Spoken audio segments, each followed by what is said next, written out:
Do you want to hit round 100 on Liberty Falls? Today I'm going to show you how to do it and also show how easy it is to do this. You're going to need to do a few things to get yourself set up.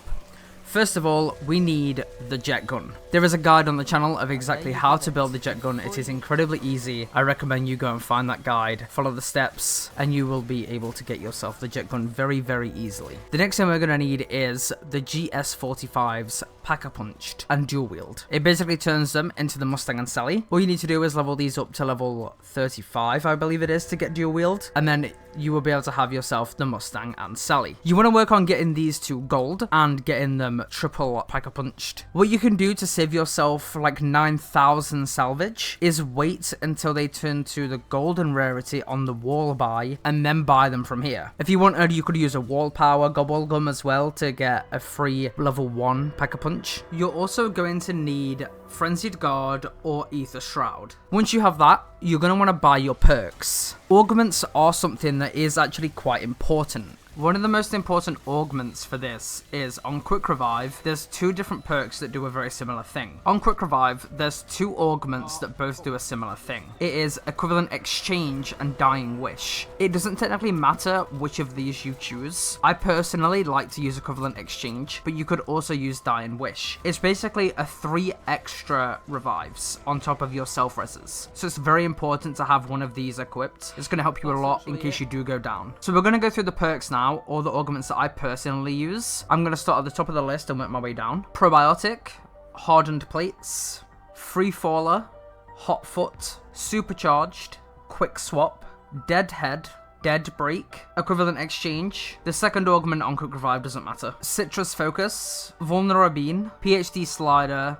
and Tribiologist. They're all the augments I personally use and they've allowed me to get past round 100. So let's talk about the strategy. I'm sure you may have seen it already, but basically you're going to be sitting at this zipline exit with the jet gun. You will use all of your jet gun, the vacuum side of the jet gun, and when you have around 15-ish left in the jet gun, you'll hold the other trigger as well to cause the explosion. As soon as your explosion goes off, you are going to Ether Shroud or Frenzied Guard, depending on which you have available. And then you can either shoot your Mustang and Sally into them a little bit, or you're going to want to instantly go into your Mangler or your Chopper Gunner. Of course, you're going to need more score streaks. You're going to be killing Manglers and Abominations in score streaks, and they do not drop them after the update. So you're going to need to use the crafting bench, which is literally where you drop off the roof of the bank. And the best way to do this is at the end of every round, very quickly jump off of the roof, use the crafting table, get a Mangler injection, and work your way back up to the rooftop. If you get unlucky timing or something like that, where you've used a score streak but you've still got Abominations and Manglers, then you're going to have to use a decoy and just be quick about using the bench. If you absolutely need to and you have 2 charges of Ether Shroud, you could also very quickly Ether Shroud and then use the crafting table to get another one there. But be careful with this strategy as well, because decoys do not